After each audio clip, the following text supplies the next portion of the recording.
Good morning, welcome to news watch.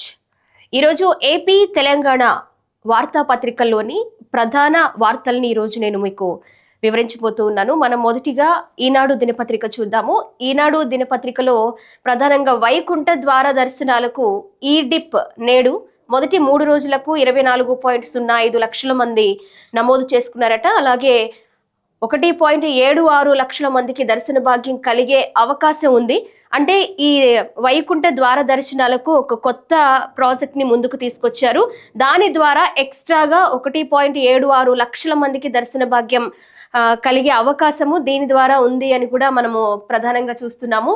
And అలాగే నిన్న 1వ తారీఖు వచ్చింది అంటే వృద్ధులకు కానివ్వండి, వికలాంగులకు కానివ్వండి, అలాగే వితంతు పింఛన్ల వాళ్ళకు కూడా నిజంగా కొన్ని ఆర్థిక సమస్యలు తీరే అవకాశంగా ఆ రోజును పరిగణిస్తారు. ఎందుకంటే వారి కూడా నిద్ర లేవక ముందే పెన్షన్ ద్వారా పెన్షన్ ఇచ్చే అధికారులు ఇంటి ముందు నిలబడి గుడ్ మార్నింగ్ చెప్పే పరిస్థితి ప్రస్తుతం కనిపిస్తుంది. అంతేకాకుండా ముఖ్యమంత్రి చంద్రబాబు నాయుడు గారే ఒక ప్రాంతాన్ని సెలెక్ట్ చేసుకొని, ఒక ఇంటిని సెలెక్ట్ చేసుకొని ఆ టైంకి పింఛన్ అందుతుందా లేదా అని కూడా వారిని అడిగి ఇంకా సమస్యలు ఏమన్నా ఉన్నాయా అని తెలుసుకునే ప్రయత్నం కూడా ప్రతి నెల మొదటి రోజు 1వ తారీఖు చేస్తున్న ప్రక్రియ అన్నమాట. అందులో భాగంగానే ఈ ప్రధానమైన వార్తను చూస్తున్నాము. 50,000 కోట్లు 18 నెలల్లో 50,000 కోట్లు పింఛన్ల రూపంలో అందించాం. పుష్కరాలకు ముందే పోలవరం పూర్తి, 2027లో జాతికి అంకితం చేస్తాం. సాగులో రైతులు సాంకేతికతను అందుకోవాలి. వైకాపా నిర్వాకంతో కొందరు లేడీ డాన్లుగా మారారు. ఏలూరు జిల్లా నల్లమాడు ప్రజావేదికల సభలో ముఖ్యమంత్రి చంద్రబాబు ఈ విధంగా కొన్ని అంశాలపై స్పందించినట్లుగా, చర్చించినట్లుగా మనకి ఈ వార్తలో క్లియర్ గా తెలుస్తుంది. అండ్ అలాగే ఇక్కడ మనకి ఒక ఫోటో కనిపిస్తుంది. ఒక ఫ్యామిలీ దగ్గరికి వెళ్ళి వాళ్ళ సమస్యలు అడిగి తెలుసుకుంటున్నట్టుగా కూడా ముఖ్యమంత్రి గారు ఇక్కడ కనిపిస్తూ ఉన్నారు. ఒక ఫోటోలో ఎలా ఉన్నారు, ఏం కావాలి. ఏలూరు జిల్లా ఉంగుటూరు మండలం గోపీనాథపట్నంలో కిడ్నీ వ్యాధిగ్రస్తురాలు గుడ్ల నాగలక్ష్మికి పింఛన్ అందించి కుటుంబ సభ్యులతో మాట్లాడారు ముఖ్యమంత్రి చంద్రబాబు నాయుడు గారు. పెన్షన్ తో పాటు ఆవిడకి ఇంకా ఆర్థికంగా ఏమన్నా హెల్ప్ చేయాల్సి వస్తే, అలాగే ట్రీట్మెంట్ కి, మెడిసిన్ కి ఇలా కూడా మేము హెల్ప్ చేస్తాము, ప్రభుత్వం ఉంది, మిమ్మల్ని ఆదుకుంటాము అని కూడా భరోసా ఇచ్చినట్లుగా మనకు తెలుస్తుంది.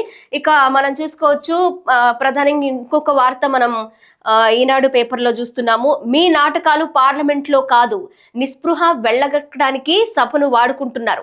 ఎన్నికల్లో ఓటములను జీర్ణించుకోలేకపోతున్నారు. వ్యూహాన్ని మార్చుకోండి, లేదంటే టిప్స్ చెప్తాం రండి. విపక్షాలపై విరుచుకుపడిన ప్రధాని మోదీ, సర్పై రాజ్యసభ నుంచి ప్రతిపక్షం వాకౌట్. నిన్న మనం చూసుకున్నాము, సర్పై చర్చించాల్సిందే అని విపక్షాలు కొంత డిమాండ్ చేసిన పరిస్థితి కనిపిస్తుంది. సో ఏమాత్రం తగ్గకుండా అలాగే ప్రధాని మోదీ కూడా వాళ్ళకి ధీటుగా సమాధానం చెప్పినట్లుగా కూడా ఈ వార్తలో మనకి తెలుస్తుంది. ఇంకా P4 దేశానికే తలమానికం, రాష్ట్రంలో పేదరిక నిర్మూలనకు చేపట్టిన కార్యక్రమం ఇది. ముఖ్యమంత్రి చంద్రబాబు నాయుడు గారు ఈ P4 దేశానికే ఎంత ముఖ్యమో అండ్ అలాగే పేదరిక నిర్మూలనకి ఈ కార్యక్రమం ఎంతగా ఉపయోగపడుతుంది అనే దాని మీద కూడా చర్చించినట్లు తెలుస్తుంది. సో అలాగే పిల్లల చదువు సంధ్యల్ని తల్లిదండ్రుల దృష్టికి వచ్చేలా మెగా PTM నిర్వహణకు ప్రణాళిక. మన్యం జిల్లాలో జరిగే సమావేశంలో పాల్గొన్న ముఖ్యమంత్రి చంద్రబాబు నాయుడు గారు అలాగే మద్యం ముడుపుల సొమ్మును నగల రూపంలో ఇచ్చేసా, ప్రతిఫలంగా కమిషన్ తీసుకున్న సిట్ విచారణలో అనిల్ చోక్రా వెల్లడి. తన డొల్ల కంపెనీల్లోకి 78 కోట్లు జమైనట్లు అంగీకారం. కొత్తగా తెరపైకి చాముండా బులియన్ యజమాని చేతన్ కుమార్ పేరు జత చేశారట ఇదే కేసులో. సో అదే వార్తని మనం చూస్తున్నాము.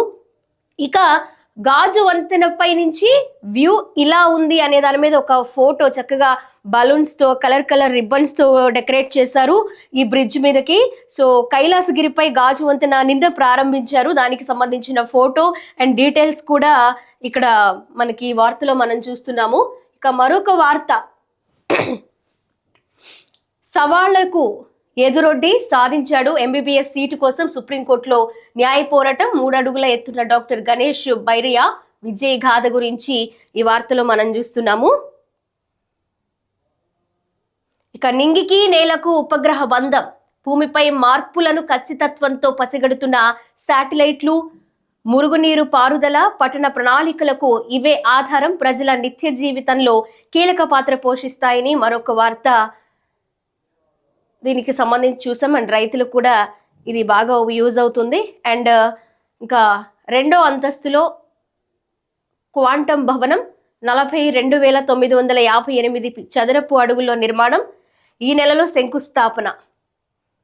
ఒక బిల్డింగ్ కొత్తది క్వాంటమ్ భవనం గురించి ఈ వార్తలో మనం చూస్తున్నాము.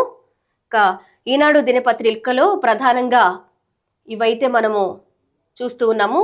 మరి ఆంధ్రజ్యోతి పేపర్కి సంబంధించి ఇవి కూడా మనం ఇంతకుముందు చూసుకున్నాం కదా. కిడ్నీ బాధితురాలితో ముఖ్యమంత్రి చంద్రబాబు నాయుడు గారు ఆమెతో వారి కుటుంబంతో కూడా మాట్లాడి వారి సమస్యలు తెలుసుకుని భరోసా అందించడంతో పాటు పింఛన్ కూడా అందించారు. రెగ్యులర్గా ఇది జరిగే ప్రక్రియే. ప్రతి నెల కూడా 1వ తారీఖున ఎవరైతే ఎక్కువ సమస్యలో ఉన్నారో వాళ్ళకి పెన్షన్ ఏ విధంగా ఉపయోగపడుతుంది అని వాళ్ళ సమస్యలు తెలుసుకోవడానికి ముఖ్యమంత్రి చంద్రబాబు నాయుడు గారు ప్రతి నెల 1వ తారీఖు ఒక్కొక్క కుటుంబాన్ని దగ్గరికి వెళ్ళడము, వాళ్ళతో మాట్లాడడము ఇవన్నీ కూడా జరుగుతూ ఉంటాయి. సో 15 ఏళ్ల పాటు అధికారంలో ఉండాలనేది పవన్ ఆకాంక్ష. మా ఇద్దరిది ఒకే ఆలోచన, మాకు మోదీ సాయం. అంటే మోదీ గారు సపోర్ట్ గా ఉన్నారు.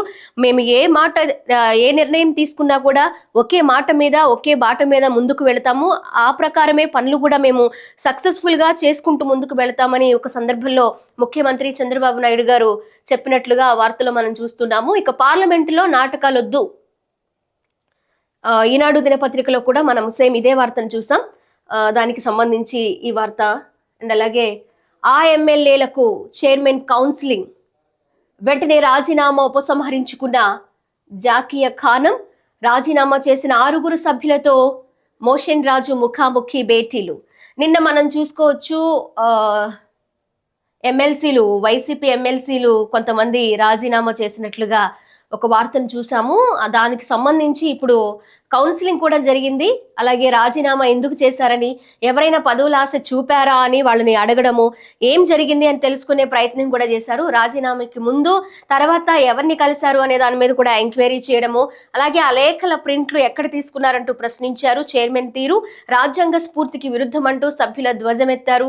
రాజీనామా మా రాజ్యాంగ హక్కు అని కూడా వాళ్ళు నినదించడము, వాళ్ళ అభిప్రాయాల్ని వెల్లడించడం కూడా జరిగిందని వార్తలో మనం చూస్తున్నాము. ఎందుకంటే ఉన్న ఎమ్మెల్సీల్లో కూడా కొంతమంది రాజీనామా చేస్తే వైసీపీకి ఆల్రెడీ చాలా మంది ముఖ్యమైనటువంటి నేతలు బయటికి రావడం మనం చూసాము. ఇంకా కొంతమంది బయటకు వస్తున్నారన్న ఊహాగానాలు వినిపిస్తున్నాయి. ఏ పార్టీలోకి వెళ్ళిపోతున్నారనే సమాచారాలు కూడా అందుతున్న నేపథ్యంలో ఇప్పుడు ఎమ్మెల్సీలు కూడా వైసీపీ పార్టీని వీడుతున్నారనడంతో వైసీపీకి కాస్త గడ్డుకాలం స్టార్ట్ అయిందనే చెప్పాలి. సో ఈ నేపథ్యంలో వాళ్ళని బుజ్జగించే ప్రయత్నం, రాజీనామాలు చేయకుండా వాళ్ళని సమర్థించే ప్రయత్నం కూడా జరిగింది. అయినప్పటికీ రాజీనామా మా రాజ్యాంగ హక్కు అని కూడా వాళ్ళు ప్రతిఘటించడం ఈ వార్తలో మనం ప్రధానంగా చూస్తున్నాము. ఇక సంతకాల కోసం 1 కోటి పాటలు మనం చూసుకోవచ్చు. పీపీపీకి వ్యతిరేకంగా అక్టోబర్ నుంచే 1 కోటి సంతకాల సేకరణ చేపట్టిన వైసీపీ అని మనం గతంలో కూడా చూస్తున్నాము. ఖచ్చితంగా ఒక డెడ్ లైన్ విధించడం ఎక్స్ సీఎం జగన్మోహన్ రెడ్డి గారు, ఆ డెడ్ లైన్ లోగా మీరు 1 కోటి సంతకాల సేకరణ చేపట్టకపోవడంతో కొంతమంది ఎమ్మెల్యేలకు కూడా క్లాస్ పీకినట్టు, ఖచ్చితంగా మీరు ఏం చేస్తారో నాకు తెలియదు, నా ముందు ఆ ఫైల్స్ ఉండాలి, 1 కోటి సంతకాల సేకరణ ఖచ్చితంగా మీరు చేయాలి అని కూడా వాళ్ళకి కొన్ని వార్నింగ్లు ఇచ్చినట్లుగా కూడా మనం గతంలో చూసాము. సో ఆ నేపథ్యంలోనే డెడ్ లైన్ ముగిసింది కాబట్టి ఈ విధానానికి 1 కోటి సంతకాల సేకరణ ఎవరు కూడా సక్సెస్ఫుల్ గా చేపట్టలేకపోయారు అనేది మనకు అర్థమవుతుంది. అలాగే గత నెల 27నే గవర్నర్ను కలుస్తామని అట్టహాసంగా జగన్ ప్రకటించారు. సంతకాలకు జనం సస్యమేర అనడంతో అది కాస్త మందగించిందనే చెప్పాలి ఆ ప్రక్రియ. అండ్ అలాగే దీంతో హైదరాబాద్ లో సేకరించేందుకు యత్నం చేశారు. అక్కడ కుదరకపోవడంతో వెనుదిరిగిన నేతలు ఇంకా రాజ్ భవన్ కు వెళ్లేది ఎప్పుడో ఒక క్వశ్చన్ మార్క్ మనకు కనిపిస్తుంది. నిజంగా ఒక డెడ్ లైన్ విధించుకున్నారు, ఆ లోపు ఈ పీపీపీ విధానంలో సంతకాల సేకరణ చేయాలి అనే దాని మీద జగన్మోహన్ రెడ్డి ఆదేశించడం జరిగింది. వాళ్ళకి అంటే వెళ్ళిన నాయకులకు కూడా ప్రజల నుంచి తిరుగుబాటు రావడంతో సంతకాల సేకరణ ఎక్కడికక్కడే నిలిచిపోవడంతో కొంత అసంతృప్తి నేతల్లో కనిపించడంతో ఆ ప్రక్రియ ముందుకు సాగలేదనే చెప్పాలి. ఈ నేపథ్యంలో మరి సంతకాల సేకరణ ఎక్కడికి వెళ్ళినా అంటే ఏపీలో ముఖ్యమంత్రిగా ఆయన కొంతకాలం పనిచేశారు. ఇక్కడ పనులు ప్రజల సమస్యల మీద పోరాటం చేయకుండా వాటి గురించి పరిష్కరించకుండా అన్ని విషయాల్లో వాకౌట్ చేసిన జగన్మోహన్ రెడ్డి ఇప్పుడు ఆయన హైదరాబాద్లో ఏదైతే కోర్టు పనుల మీద సొంత కోర్టు పనుల మీద వెళ్ళినప్పుడు ఎలా అయితే జన సమీకరణ జరగలేదు అని చెప్పుకుంటున్నా కూడా జన సమీకరణ లేకపోతే అభిమానమో ఇంకొకటి ఏదైనా కావచ్చు, కానీ అక్కడ కొంత రెచ్చగొట్టే ప్లకార్డులు రెచ్చగొట్టే మాటలు ఇవన్నీ కూడా అప్పట్లో మనం జరిగినాయి కోర్టుకి హాజరైనప్పుడు జగన్మోహన్ రెడ్డి. సో నాకింత అభిమానం ఉందా, నాకింతమంది అభిమానులు ఉన్నారా అధికారం కోల్పోయిన సంవత్సరంన్నర తర్వాత కూడా అని ఒక్కసారిగా జగన్మోహన్ రెడ్డి షాక్ అయిన పరిస్థితి మనం ఆ సిచ్యువేషన్ లో చూడొచ్చు. సో అక్కడ అలా అభిమానం ఉంది అనుకున్న భ్రమలో ఇప్పుడు హైదరాబాద్ లో సంతకాల సేకరణ చేయడానికి ప్రయత్నాలు జరిగాయట. అక్కడ కూడా ఎలాంటి ముందడుగు పడకపోవడంతో వెనుదిరిగినట్లుగా ఈ వార్తలో మనం చూస్తూ ఉన్నాము. సో ఇక చాలా మంది సినీ ప్రేమికులకి అలాగే సమాంత అభిమానులకి ఫ్యాన్స్ కి ఒక గుడ్ న్యూస్ అనే చెప్పాలి. సో ఈ వార్తని మనం చూస్తూ ఉన్నాము. ఇక్కడ వివాహ బంధంలోకి సమంత రాజ్ కోయంబత్తూరులోని ఈషా కేంద్రంలో కుటుంబ సభ్యులు సన్నిహితుల మధ్య నిరాడంబరంగా జరిగిన వేడుక యోగా సాంప్రదాయ విధానమైన భూత శుద్ధి వివాహంతో ఒక్కటైన జంట. మనందరికీ తెలిసిందే దర్శకుడు రాజ్ నిడిమోరు సమంత గత కొంతకాలంగా రిలేషన్ లో ఉన్నారట్టుగా వార్తలు వినిపిస్తున్నాయి. అలాగే వారి ఫోటోలు కూడా కొంతకాలం క్రితం బయటకు రావడంతో త్వరలోనే వాళ్ళిద్దరూ వివాహం చేసుకోబోతున్నారు, వాళ్ళిద్దరూ రిలేషన్ లో ఉన్నారు అనే వార్తకి బలాన్ని చేకూరుస్తూ వాళ్ళు నిన్న ఈ వివాహ బంధంతో ఒకటైనట్లుగా కొన్ని ఫొటోస్ ఇన్స్టాగ్రామ్ లో పోస్ట్ చేసి సమంత క్లారిటీ ఇచ్చినట్లుగా మనకు తెలుస్తోంది. సో ఈ నేపథ్యంలో సమంత ఫ్యాన్స్ అందరికీ కూడా గుడ్ న్యూస్ అనే చెప్పాలి. అండ్ అలాగే మరొక వార్త, మనము డిజిటల్ అరెస్ట్ కేసులు సిబిఐకి పాన్ ఇండియా స్థాయిలో ఒకేలా విచారణ దర్యాప్తు సంస్థను ఆదేశించిన సుప్రీం.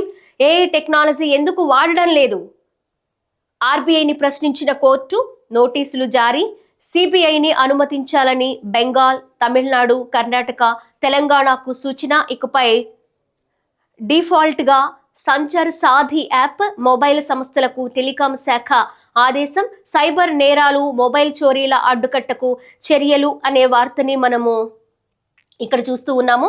అండ్ అలాగే మద్యం ముడుపులతో ముంబైలో బంగారం వైట్ గా మార్చుకున్న కసిరెడ్డి గ్యాంగ్ సహకరించిన A49 అనిల్ చోక్రా, ఆదాన్, నీలా ఎస్బీఐ నుంచి 78 కోట్లు షెల్ ఖాతాల్లోకి మళ్లింపు. చాముండా బులియన్స్ యజమాని చేతన్ కుమార్ ద్వారా గోల్డ్ డీల్, బులియన్ ట్రేడింగ్ తో నగదు మార్పు, స్కామ్ లో దుబాయ్ ఆర్థిక లింకులు, సిట్ విచారణలో గుట్టు విప్పిన చోక్రా అనే వార్తని మనం చూస్తున్నాము. అండ్ అలాగే ఇక్కడ ముఖ్యమంత్రి చంద్రబాబు నాయుడు గారిది ఇక్కడ మనం చూస్తూ ఉన్నాము. మద్యం కేసులోనూ చంద్రబాబుకు విముక్తి, అంటే కొన్ని కేసెస్ కొట్టివేసిన పరిస్థితి మనము చంద్రబాబు నాయుడు గారిని చూస్తున్నాము. ఎందుకంటే జగన్ హయాంలో అక్రమ కేసులు బనాయించి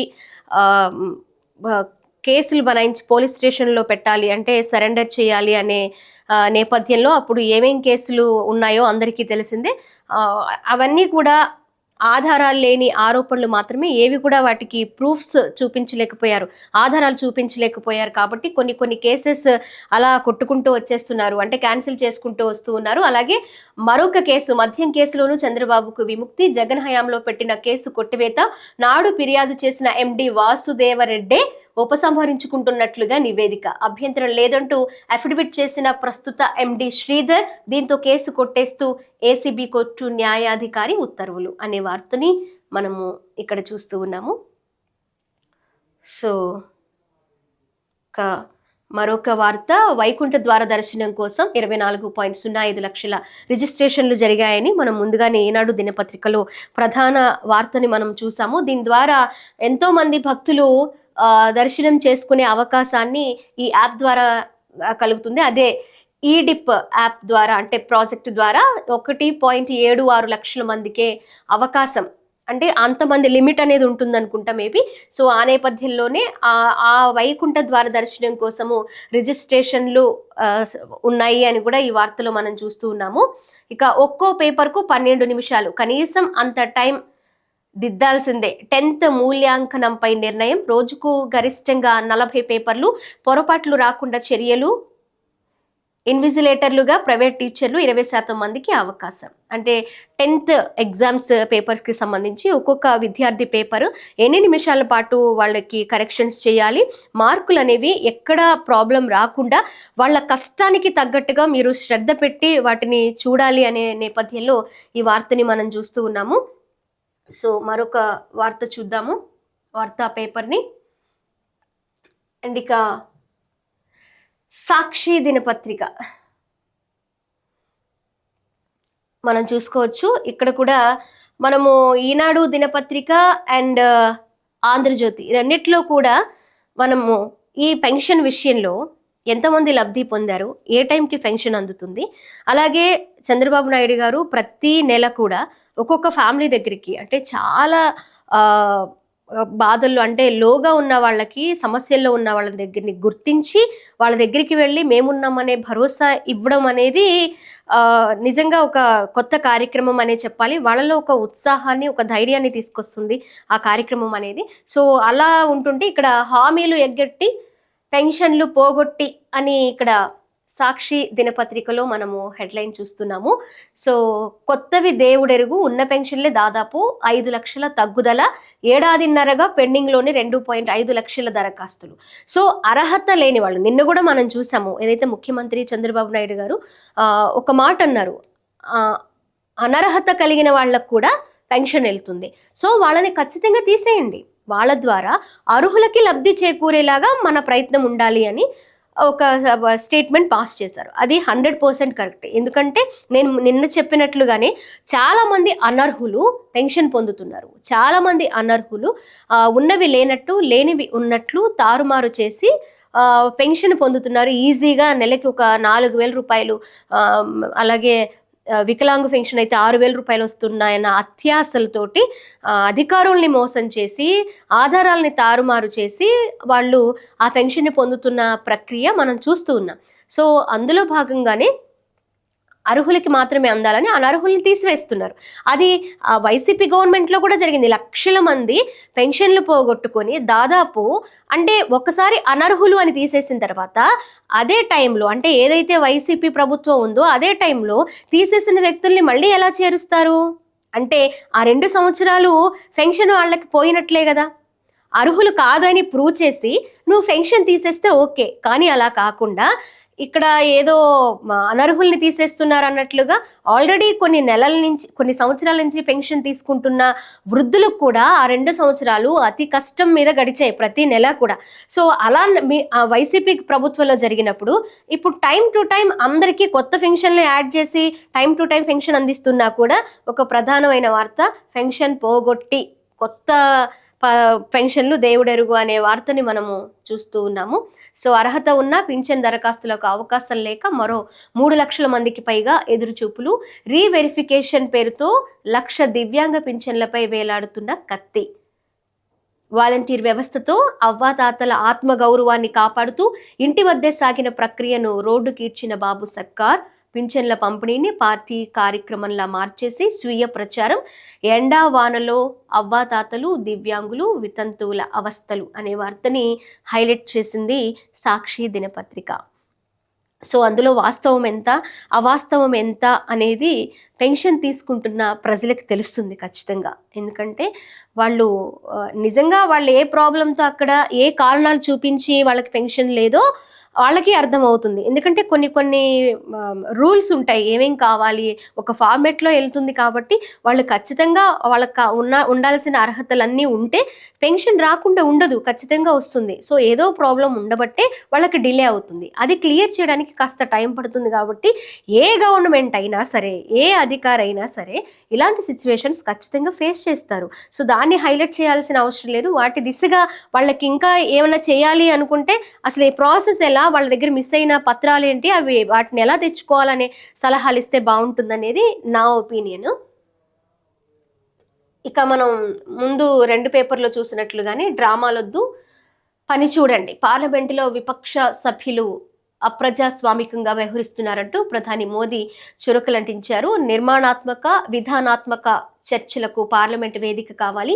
శీతాకాల సమావేశాల ఆరంభానికి ముందు పార్లమెంటు ప్రాంగణంలో ప్రధాని ప్రసంగం. బీహార్ ఓటమి నైరాస్యాన్ని సభలో చూపొద్దని విపక్షాలకు హితవు. కొత్త వ్యూహాల కోసం మీకు చిట్కాలు చెప్తానని ఎద్దేవా అనే వార్తను మనం చూస్తూ ఉన్నాము. ఇక ముందు పేపర్లో మనం చూసినట్లుగా ప్రముఖ హీరోయిన్ సమంత అండ్ అలాగే దర్శక నిర్మాత రాజ్ నిడిమోరు వివాహ బంధంతో నిన్న ఒక్కటయ్యారు. ఆ విషయాన్ని కొన్ని వాళ్ళ వెడ్డింగ్ ఫొటోస్ని ఇన్స్టాగ్రామ్ పేజ్లో పోస్ట్ చేసి ఆ విషయాన్ని అభిమానులు అందరికీ కూడా వెల్లడించారు సమంత గారు. ఆ వార్తను కూడా మనం చూస్తూ ఉన్నాము. ఇక్కడ బాబు మద్యం దోపిడీ కేసు క్లోజ్, ఆధారాలు లేవన్నా బాబు గూటి చిలుక సిఐడి, ప్రభుత్వ వేధింపులకు తలొగ్గిన ఫిర్యాదుదారు వాసుదేవరెడ్డి అనే వార్తను చూస్తూ ఉన్నాము. అంటే ప్రభుత్వ వేధింపులకు తలొగ్గిన ఫిర్యాదుదారు వాసుదేవరెడ్డి ఎవరైతే ఫిర్యాదు చేశారో అతన్ని వేధించినట్లుగా, అందుకే ఆ ఫిర్యాదుని వెనక్కి తీసుకున్నట్లుగా, ఆ కేసుకి ఆధారాలు లేవు కాబట్టి చంద్రబాబు నాయుడు గారి గూటి చిలుకే ఈ కేసుని సిఐడిఏ కొట్టేసినట్లుగా ఈ వార్తలో మనం చూస్తూ ఉన్నాము.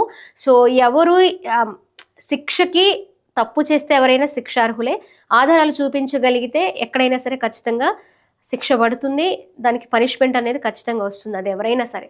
సో మనము పేపర్ ఉంది కదా అని చెప్పి, నోరుంది కదా అని మాట్లాడేస్తాం అన్నట్లుగా, పేపర్ ఉంది కదా అని మనము ఏది పడితే అది రాస్తే ప్రజలు దాన్ని వ్యతిరేకించే అవకాశాలు ఉన్నాయి. సో అది సరిచేసుకోవాలి ఖచ్చితంగా. అండ్ అలాగే హలో ఇండియా ఓసారి ఏపీ వైపు చూడండి అని, కిలో అరటిపళ్ళు కేవలం 50 పైసలే. అవును, మీరు విన్నది నిజమే. ఇది ఏపీలో రైతుల దుస్థితి. అగ్గిపెట్టె కంటే చౌక, ఒక బిస్కెట్ కంటే చౌక అనే ప్రధాన వార్తని మనము సాక్షి దినపత్రికలో చూస్తూ ఉన్నాము. పక్కన వైఎస్ జగన్మోహన్ రెడ్డి గారు అది మీడియా సమావేశంలో మాట్లాడినట్టుగా ఒక ఫోటో వేశారు. లక్షల పెట్టుబడితో నెలల పాటు కష్టపడిన రైతులకు దక్కిన ప్రతిఫలం ఇంతే. అరటే కాదు, ఉల్లి నుంచి టమాటా వరకు ఏ పంటకు గిట్టుబాటు ధర లేదు. గిట్టుబాటు ధర లేదు అనే మాట చాలా ఇయర్స్ నుంచి, అంటే రైతులు ఎంత కష్టపడినా కూడా దళారీ వ్యవస్థలో వాళ్ళు ఇబ్బందులు పడుతూనే ఉంటున్నారు అని ఎవరైనా సరే మాట్లాడుతూనే ఉన్నారు. సో వాళ్ళకి అంటే ప్రకృతి వైపరీత్యాలకి ఎవరు బాధ్యులు కారు, అది రైతైనా అధికారులైనా ఇంకెవరైనా సరే. సో అది ప్రకృతి వైపరీత్యం వచ్చినప్పుడు ఒక్కొక్కసారి డిమాండ్ పెరుగుతుంది, ఒక్కొక్కసారి డిమాండ్ తగ్గుతుంది. అంటే వాటిని బేరీజ్ వేసుకొని రైతు ముందుకు వెళ్తాడు. అంటే ఈ ఇయర్ కోల్పోయినా నెక్స్ట్ ఇయర్ పంటని చూడగలుగుతాము, భూమిని నమ్ముకొని ఆ పంట మీదే ఆధారపడి ఉండే రైతులు ఉంటారు కాబట్టి, సో ఆ నేపథ్యంలో వాళ్ళు పంటని విడిచిపెట్టకుండా దైవంలా భావించి ముందుకు వెళుతూ ఉంటారు. సో అరటి పళ్ళే అని అండర్లైన్ చేయాల్సిన అవసరం లేదు. ప్రతి పంటకి గిట్టుబాటు ధర కల్పిస్తూ ఎకరం పొలం ఉన్న వాళ్ళకి 3 విడతలుగా ప్రభుత్వం నుంచి 7,000 రూపాయలు అన్నదాతలకి అందుతూ ఉంది, వారికి ఆర్థిక సాయం అందుతూ ఉంది. అసలు ఈ వార్తను పట్టించుకోవాల్సిన అవసరమే లేదని నా ఒపీనియన్. సో వరి వస్తే కొనేవారే ఉండరు, ఒక పంట వదిలేస్తాం మరో పంట మారుద్దాం. వరి వల్ల డయాబెటీస్ వస్తుంది, గోదావరి పుష్కరాల కంటే ముందే పోలవరాన్ని పూర్తి చేస్తాం. ఏలూరు జిల్లా గోపీనాథపట్నం ప్రజావేదికలో సీఎం చంద్రబాబు, సీఎం మంత్రులు సిఎస్ కార్యాలయాల్లో కంప్యూటర్ల కోసం 12.50 కోట్లు వెచ్చించబోతూ ఉన్నట్లుగా ఈ వార్తలో మనం చూస్తూ ఉన్నాము. అంటే ఒక పంటతో నష్టపోయినా సరే ఇంకొక పంట, ఇప్పుడు చాలా ప్రతి దానిలో కూడా మార్పులు వచ్చాయి.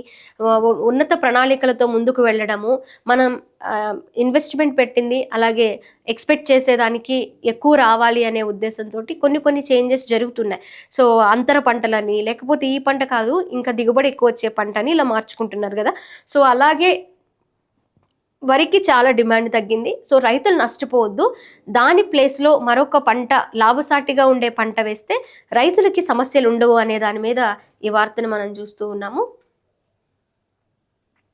టీటీడీలో స్తంభించిన సర్వర్, విఐపి దర్శన టికెట్ల జారీలో తీవ్ర జాప్యం అనే వార్తను కూడా మనం చూస్తూ ఉన్నాము. ఇక రైతుల గురించే ఈ సాక్షి దినపత్రికలో ఈరోజు మనము ముఖ్యంగా చూస్తున్నాము. రైతన్న కన్నెత్తి చూడలేం, చంద్రబాబు సర్కార్ చేపట్టిన రైతన్న మీకోసం అటర్ ఫ్లాప్. అన్నదాతల దగ్గరకు వెళ్ళలేక మొహం చాటేసిన సీఎం ఆయన బృందం. ఇప్పుడు రైతన్న కన్నెత్తి చూడలేం ఈ హెడ్లైన్ పెట్టారు కదా. చాలామంది రైతులు ముఖ్యమంత్రి చంద్రబాబు నాయుడు గారిని కలవడం, వారి సమస్యలు విన్నవించుకోవడము ఇవన్నీ కూడా జరిగాయి. రైతులకే కొన్ని హామీలు కూడా ఇచ్చారు ముఖ్యమంత్రి చంద్రబాబు నాయుడు గారు. అలాగే నేను ఇంతకుముందు చెప్తున్నట్లుగా రెండో విడత రైతు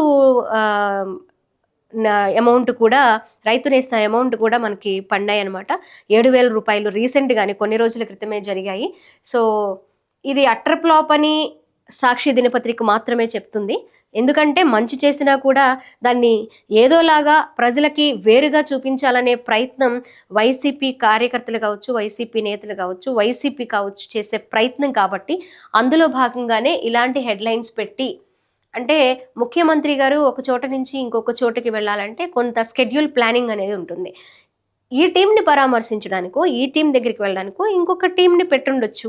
సో దానికే ముఖ్యమంత్రి ముఖం చాటేశారు అని ఈ హెడ్లైన్లో ఆంతర్యం ఏంటో ప్రచురించిన వాళ్ళకి అర్థం కావాలి.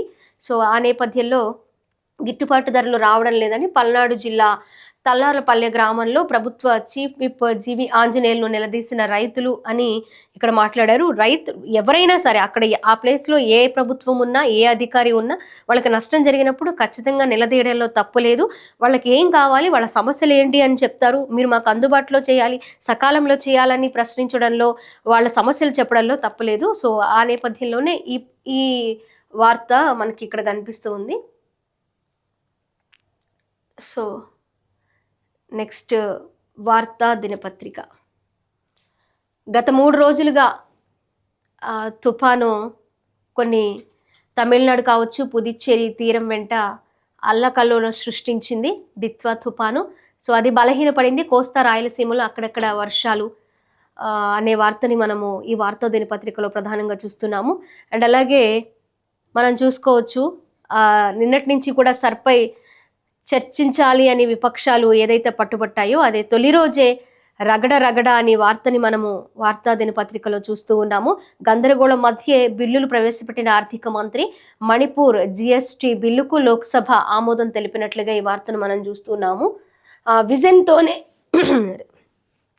విజన్తోనే అభివృద్ధి, కోకాపేట భూముల ధరలే ఉదాహరణ, పుష్కరాలకు ముందే పోలవరం పూర్తి, కూటమికి ప్రజా సంక్షేమమే పరమావధి, పెన్షన్ల కోసం 18 నెలల్లో 50,763 కోట్లు ఖర్చు చేశాం, తలపూడి లిఫ్ట్ పూర్తి చేసి రైతులకు అందిస్తాం.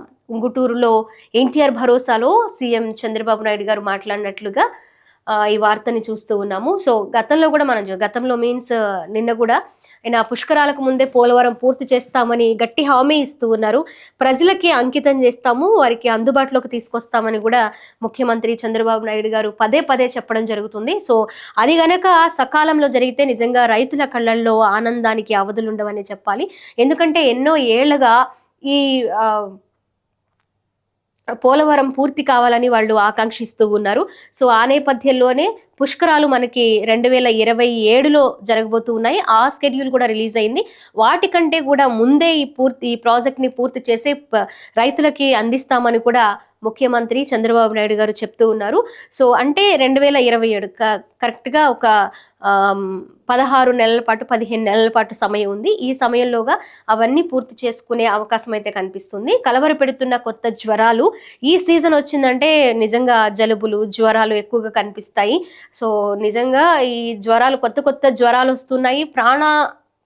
ప్రాణాపాయం తగ్గే విధంగా వైద్య ఆరోగ్య శాఖ కొన్ని గైడ్ లైన్స్ అలాగే ప్రికాషన్స్ వాళ్ళకి అవేర్నెస్ కల్పిస్తున్నప్పటికీ కూడా ఏ జ్వరం అని అంచనా వేయడానికి కాస్త టైం పడుతుంది. ఈ నేపథ్యంలో కొంతమంది విష జ్వరాల బారిన పడుతూ తీవ్ర అనారోగ్యానికి గురవుతున్న పరిస్థితి కనిపిస్తుంది. సో రాష్ట్రంలో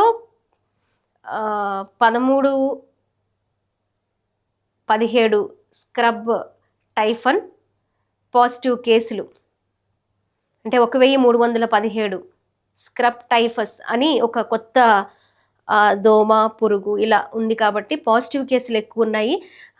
రాష్ట్రంలో కూడా చాలా జిల్లాల్లో ఈ కేసెస్ పెరుగుతూ ఉన్నాయి.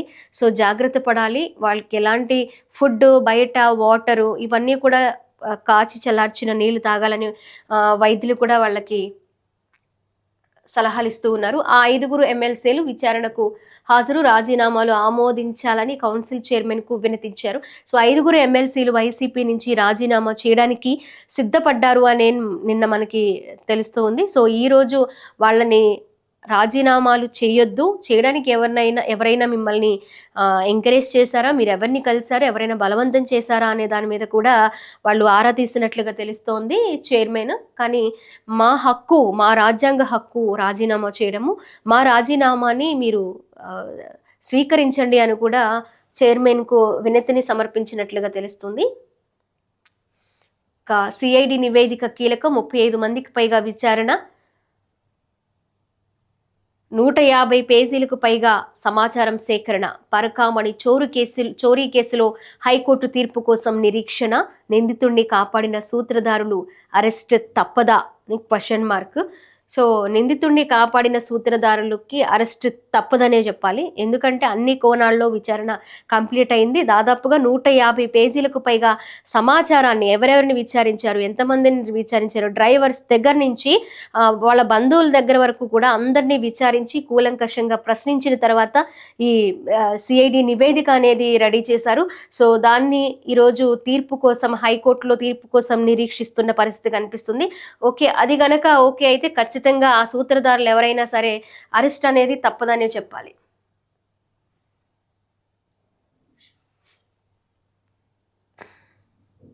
ఆంధ్రప్రభ మనం చూస్తున్నాము. తొలి రోజే సెగలు, పార్లమెంట్ శీతాకాల సమావేశాల్లో ఎలాంటి గందరగోళం జరిగింది అనేది కూడా మనం చూస్తూ ఉన్నాము. అండ్ అలాగే డ్రామాలొద్దు, కావాలంటే టిప్స్ ఇస్తా విపక్షాలకు ప్రధాని మోదీ, ఈ వార్తను కూడా మనం చూస్తున్నాం. ఎందుకంటే సార్ ని దాని మీద చర్చించాలి అని విపక్షాలు ఏదైతే అంటూ ఉన్నాయో దాని మీద. అలాగే పవన్ మాటే శాసనం కావాలి, మళ్ళీ మళ్ళీ మేమే రాష్ట్రాన్ని దేశంలో నెంబర్ 1గా నిలుపుతాం, కూటమి మా కోసం కాదు ప్రజల కోసం, తమ్ముడు పవన్ నా ఆలోచనలు ఒక్కటే, సూపర్ 6 హిట్ చేసాం, పోలవరం సహా అన్నీ పూర్తి చేస్తాం అనే వార్తని మనం చూస్తూ ఉన్నాము. సో ఇది అలాగే మనం గత 3 పేపర్లలో కూడా చూసినట్లుగానే ఎవరైతే కిడ్నీ బాధితురాలు ఉన్నారో ఆవిడ్ని పరామర్శించి ఆవిడికి భరోసా ఇవ్వడం కూడా ముఖ్యమంత్రి చంద్రబాబు నాయుడు గారు చూస్తున్నాము. ఆపత్కాలంలోనూ మిల్లర్ల దోపిడీ, తేమ శాత నిబంధనపై కొర్రీలు, కేజీ కటింగ్ అమలుకు మీనమేషాలు, తేమ ఎక్కువగా ఉన్న క్వింటాకు 5 కేజీల ధాన్యం తీసుకోవాలని నిబంధన, ప్రభుత్వం ఇచ్చిన వెసులుబాటుకు బ్రేక్, సరిగ్గా అమలైతే క్వింటాకు నష్టం అనేది ఇక్కడ చూస్తూ ఉన్నాము. అలాగే గత 4 రోజులుగా కూడా దంచి కొడుతున్న వానలకి సంబంధించి, దిత్వా తుఫాన్కి సంబంధించి ఈ వార్తను మనం చూస్తూ ఉన్నాము. ఇప్పుడు బలహీనపడిన దిత్వా తుఫాన్ అయినా ఆగని వర్షాలు, తీరంలో ఎగసిపడుతున్న రాకసి అలలు, వాడరేవు, కటారిపాలెం, పొట్టి సుబ్బయ్యపాలెం, రామాపురం బీచ్ల మూసివేత, దక్షిణ కోస్తాలో మరో 3 రోజులు ఈ ప్రభావం ఉంటుందని ఈ వార్తలో చూస్తూ ఉన్నాము. అలాగే కోట్లు కొట్టేసిన మాయగాళ్లు, అమాయకులే ఆధారంగా జిఎస్టీ మోసాలు, చిత్తూరు జిల్లాలో వెలుగులోకి, 3 రాష్ట్రాల్లో ఈ ముఠా ఉంది అట. సో నరసరావుపేట, హైదరాబాద్, బెంగళూరు వేదికగా ఇదంతా జరుగుతోంది. పేదలకు వల వేయడము, అంటే వాళ్ళ బ్యాంకు ఖాతాలు వీరు ఉపయోగించుకొని ఇదంతా సాగించడము, నేరస్తులుగా వాళ్ళని చూపించడము, ఇలా జరుగుతూ ఉందన్నమాట. సో ఆ నేపథ్యంలోనే ఆ వార్తను మనం చూస్తున్నాం. ప్రజల మనసు గెలవండి, నేతలుగా నిలవండి అనే వార్తని మనము ఈ పేపర్లో చూస్తున్నాము. ప్రభుత్వం ఎంతో చేస్తోంది, జోరుగా అభివృద్ధి సంక్షేమం ప్రజల్లోకి తీసుకువెళ్ళండి, తద్వారా పార్టీలో ఎదగాలి, రాష్ట్ర స్థాయి నేతలుగా మారాలి, అదే టీడీపీ సిద్ధాంతం విధానం. మండల పార్టీ అధ్యక్షులతో టీడీపీ యువనేత లోకేష్ గ్రామ మండల పార్టీ అధ్యక్షులకు శిక్షణ మొదలు. మనం చూసుకోవచ్చు, నిన్న ఏదైతే గ్రామ మండల పార్టీ అధ్యక్షులకు శిక్షణ కార్యక్రమం జరిగింది, అందులో భాగంగానే మంత్రి లోకేష్ గారు ఈ నేతలకి శిక్షణ ఇచ్చే భాగంలో కొన్ని సూచనలు కూడా ఇవ్వడం జరిగింది. ప్రభుత్వం ఎలా పనిచేస్తుంది, జోరుగా అభివృద్ధి కార్యక్రమాలు చేస్తూ ఉన్నాము, ఆ అభివృద్ధి కార్యక్రమాలు ఏమేం చేస్తామనేది ప్రజల్లోకి వివరించండి, అప్పుడే ఇది ఎంత మంచి ప్రభుత్వం అనేది ప్రజలకి అర్థమవుతుంది అనే విషయంలో ఈ వార్తను మనం చూస్తున్నాము. అలాగే ఇక్కడ ఒక వార్తను చూడండి, కష్టాలు వింటూ కన్నీళ్లు తుడుస్తూ అనే వార్తని. ప్రజా దర్బార్కు పోటెత్తిన జనం, ఆప్యాయంగా పలకరించిన లోకేష్, వికలాంగులతో మాటామంతి, సమస్యలపై ఆరా, వినతుల స్వీకరణ. మనం చూసుకోవచ్చు, ఎప్పుడు కూడా ప్రజా దర్బార్లో చాలా మంది వారి వారి సమస్యలతో వినతులు తీసుకువెళుతున్నారు. వాటిని వెంటనే పరిష్కారం అయ్యే దిశగా అక్కడ ప్రక్రియ అనేది జరుగుతుంది. ఆ నేపథ్యంలోనే ఇక్కడ మంత్రి లోకేష్ గారు ఒక వికలాంగుడితో మాట్లాడడము, చేయి పట్టుకొని వారికి భరోసా ఇవ్వడం కూడా ఈ ఫోటోలో మనం చూస్తూ ఉన్నాము. ఇక స్వచ్ఛందంగానే రాజీనామా, ఎవరి ఒత్తిడి లేదు, వెంటనే ఆమోదించండి, మండలి చైర్మన్ మోషన్ రాజుతో 6 ఎమ్మెల్సీల భేటీ మనం చూస్తూ ఉన్నాము. వైసీపీ ఎమ్మెల్సీలు రాజీనామా చేయడానికి సిద్ధపడ్డారు. అది స్వీకరించండి, మా రాజీనామా మా హక్కు, మేము ఇక్కడ ఈ పార్టీకి సంబంధించి మేము ఎమ్మెల్సీలుగా ఉండము అని వాళ్ళు చెప్తూ ఉన్నారు ఎమ్మెల్సీలు. సో అందులో భాగంగానే ఇది. ఏపీలో 10 ప్రాంతాల్లో సీప్లెయిన్ సేవలు, సీప్లెయిన్కి సంబంధించి మనం చూస్తూ ఉన్నాము. రాష్ట్ర ప్రభుత్వ ప్రతిపాదన ఫీజిబిలిటీ ఉందో లేదో వారే చూసుకోవాలి, రాజ్యసభలో కేంద్ర మంత్రి మురళీధర్ వెల్లడి అనే వార్తను కూడా మనం చూస్తూ ఉన్నాము.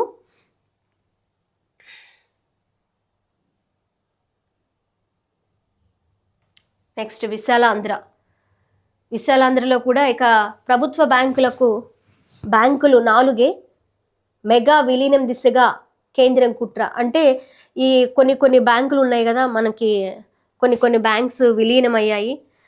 ఆంధ్ర బ్యాంక్ని ఇంకో బ్యాంక్కి విలీనం చేయడము, ఇలాగా 2-3 బ్యాంకులు కలిసి ఒకే బ్యాంకుగా ఉండడము, ఆ కుట్ర జరుగుతుంది అనే దిశగా ఇది మనం ఈ వార్తని చూస్తూ ఉన్నాము. సో అలా అయితే సేవలు ప్రజలకి సరిగ్గా అందకపోవచ్చు, అన్ని సేవలు ప్రజలకు వెళ్ళకపోవచ్చు, కొంత డిలే కావచ్చు అనే దాని మీద ఈ వార్త ఉంది. ఇక పుష్కరాలకు ముందే పోలవరం పూర్తి చేస్తామని ఎలా అయితే చెప్తూ ఉన్నారో ముఖ్యమంత్రి చంద్రబాబు నాయుడు గారు, అదే వార్తని ఇక్కడ కూడా మనం చూస్తూ ఉన్నాము. అలాగే ప్రతిపక్షాలపై మోదీ ఎదురుదాడి, నాటకాలొద్దు అంటే ఏదైతే నిన్న వేడి చర్చ జరిగిందో అప్పుడు విపక్షాలు ఎంతైతే రసాభాసగా జరిగినప్పటికీ ఆ గొడవల్లోనే కొన్ని బిల్లులు ప్రవేశపెట్టిన పరిస్థితి కనిపిస్తుంది. సో సభని మీరు ఇలా డిస్టర్బెన్స్ క్రియేట్ చేయొద్దు అని కూడా సీరియస్గానే వార్నింగ్ ఇచ్చినట్లుగా మనకు తెలుస్తుంది. చంద్రబాబుకు ఊరట, ఎక్సైజ్ కేసు మూసివేసిన ఏసీబీ కోర్టు. వైసీపీ హయాంలో ఉన్న కేసులన్నీ చంద్రబాబు నాయుడు గారి మీద ఒక్కొక్కటి కొట్టివేస్తున్న పరిస్థితి కనిపిస్తుంది. ఏ కేసులో కూడా ఆధారాలు చూపించలేకపోవడంతో ఆ కేసులు నీరుగారిపోయాయి. సో ఆధారాలు లేకపోతే కేసు ముందుకు వెళ్ళదు కాబట్టి కొట్టివేసిన పరిస్థితి కనిపిస్తుంది. ఇంకా ఎస్ఐఆర్ మంటలు, అత్యవసర చర్చకు ప్రతిపక్షాల డిమాండ్, అంగీకరించని ప్రభుత్వం, ఉభయ సభల్లో కొనసాగిన వాయిదాల పర్వం అనే వార్తను చూస్తున్నాం. బలహీనపడిన దిత్వ, నిరీక్షణ ఫలించేనా, దశాబ్దాలుగా భూ సమస్యలతో సతమతం, ప్రజా వినతులకు లభించని పరిష్కారం, పంచాయతీ ఆస్తుల అన్యాక్రాంతం, సర్వేల్లో బహిర్గతం, స్థలాలు చెరువులు ఆక్రమణకు గురైనట్టు అంచనా, కూటమి పాలనలో రిజర్వేషన్ల వెసులుబాటుపై కోటి ఆశలు అనే వార్తని మనం చూస్తూ ఉన్నాము. సో ఇక్కడ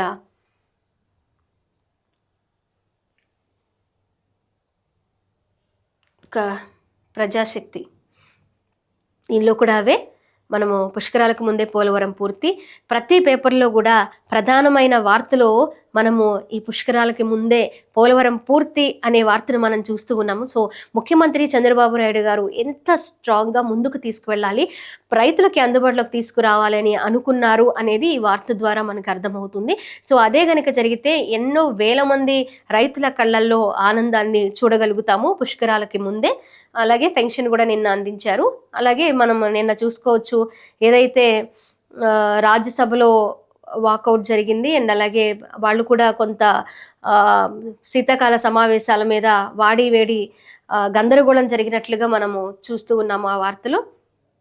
ఇక దిత్వా తుఫాన్ బలహీనపడింది, అయినప్పటికీ కొన్ని ప్రాంతాల్లో అదే ప్రభావం కనిపిస్తుంది.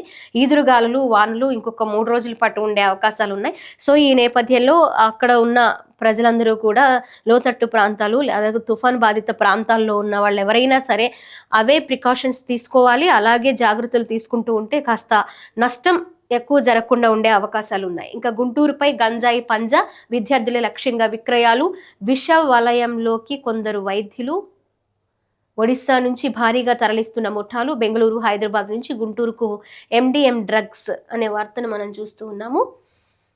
ఇక 14.20 లక్షల మంది ఉపాధి కూలీల తొలగింపు, ఈ KYC నిబంధనతో వేటు వెల్లడించిన లిబ్టెక్ అనే వార్తని మనం చూస్తూ ఉన్నాము. సో ఇక తెలంగాణ ఈనాడు. తెలంగాణ ఈనాడులో మీ ఓటే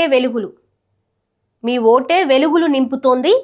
పాలమూరును దేశంలోనే ఆదర్శంగా తీర్చిదిద్దుదాం.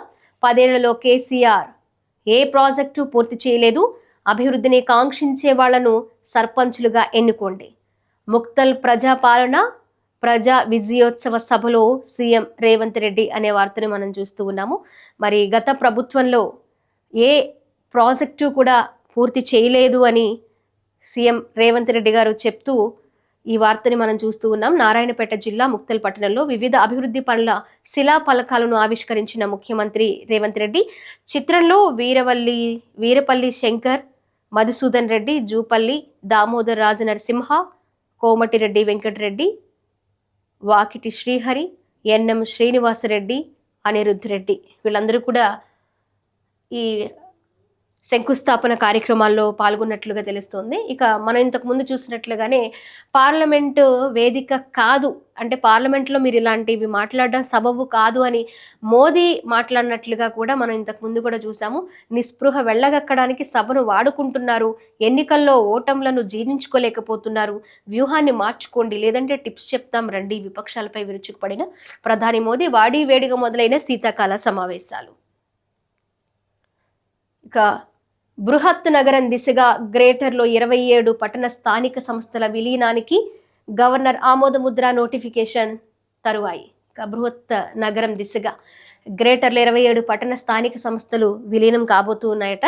ఆ వార్తను మనం చూస్తున్నాం. నేడు ఢిల్లీకి ముఖ్యమంత్రి వెళ్ళబోతూ ఉన్నారట రేవంత్ రెడ్డి గారు. గ్లోబల్ సమిట్ కు ప్రధాని మోదీ, రాహుల్ ఖర్గేలను ఆహ్వానించనున్న రేవంత్ అనే వార్తను చూస్తూ ఉన్నాము. అలాగే బీసీ బిల్లులను కేంద్రం అడ్డుకుంది. తప్పనిసరి పరిస్థితుల్లోనే 42% రిజర్వేషన్లు లేకుండానే ఎన్నికలకు వెళ్లాం. ఉప ముఖ్యమంత్రి బట్టి విక్రమార్క రాష్ట్ర వనరులను ప్రజలకే పంచుతున్నామని వెల్లడి అనే వార్తను మనం చూస్తూ ఉన్నాము. ఇక బారాస పాలనలో ఇష్టారాజ్యంగా భూముల కన్వర్షన్, అప్పుడు భాజపా ఎందుకు మాట్లాడలేదు, మంత్రి శ్రీధర్ బాబు ధ్వజం అనే వార్తను చూస్తున్నాం. ప్రజలపై 82,000 కోట్ల ఆర్థిక భారం, కమిషన్ల కోసమే విద్యుత్ ప్లాంట్లు, ఎన్నికల కోడ్ ఉల్లంఘిస్తున్న సీఎం, మాజీ మంత్రి హరీష్ రావు ధ్వజమెత్తినట్లుగా ఈ వార్తలో మనం చూస్తూ ఉన్నాము. నెల రోజులు గైర్హాజరైతే ఉద్యోగం ఉండదిక. ప్రభుత్వ టీచర్లకు పక్కాగా ముఖ గుర్తింపు హాజరు, విధులకు రాని వారిపై విద్యాశాఖ నిర్ణయం. గవర్నమెంట్ ఎంప్లాయీ, గవర్నమెంట్ టీచర్ అనగానే అందరికీ ఒకటి ఉంటుంది, అబ్బా ఏ టైంకైనా వెళ్ళొచ్చు, చాలా హాలిడేస్ ఉంటాయి, సో టైం టు టైం వెళ్ళి టైం టు టైం వచ్చేయచ్చు, వాళ్ళని ఎవరు క్వశ్చన్ చేయాల్సి ఉండదు అని. సో అలా కాదు, ఇప్పుడు కనుక విధులకి టైంకి హాజరు కాకపోయినా, ఇన్ టైంలో ప్రజెంట్ చేయకపోయినా, వాళ్ళు ఫేస్ స్కానర్తో ఇన్ అవుట్ వేయకపోయినా వాళ్ళ మీద కఠిన చర్యలు ఉంటాయని కూడా వార్నింగ్ ఇచ్చినట్లు తెలుస్తోంది. సో ఈ నేపథ్యంలో ఈ వార్తతో అందరూ కొంచెం టైంకి వెళ్ళి టైం టు టైం విద్యా బోధన చేసే అవకాశాలు అయితే కనిపిస్తున్నాయి. మనం చూసుకున్నాం, సవాళ్లకు ఎదురొడ్డి సాధించాడు ఎంబీబీఎస్ సీటు కోసం సుప్రీంకోర్టులో న్యాయ పోరాటం. 3 అడుగుల ఎత్తున్న డాక్టర్ గణేష్ బైరయ్య విజయగాథ అనేది చూస్తూ ఉన్నాము. ఎలాగైతే సక్సెస్ సాధించి ఆయన ఎంబీబీఎస్ సీటు కోసం పోరాటం చేశాడు, న్యాయ పోరాటం గెలిచాడు, న్యాయం గెలిచిందని ప్రూవ్ చేశాడు. సో పంచాయతీ పోరులో బుజ్జగింపులు, పోటీ తీవ్రతను తగ్గించేందుకు అభ్యర్థుల యత్నాలు. అన్నా జర తప్పుకోరాదే అని వార్తను మనం చూస్తూ ఉన్నాము.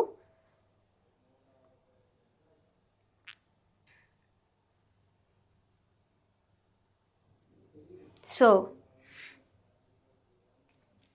ఇవి ఈనాటి వార్తా దినపత్రికలు, ఏపీ తెలంగాణకి సంబంధించి వార్తా దినపత్రికలోని ప్రధాన అంశాల గురించి ఈరోజు వివరించాను. Thank you so much.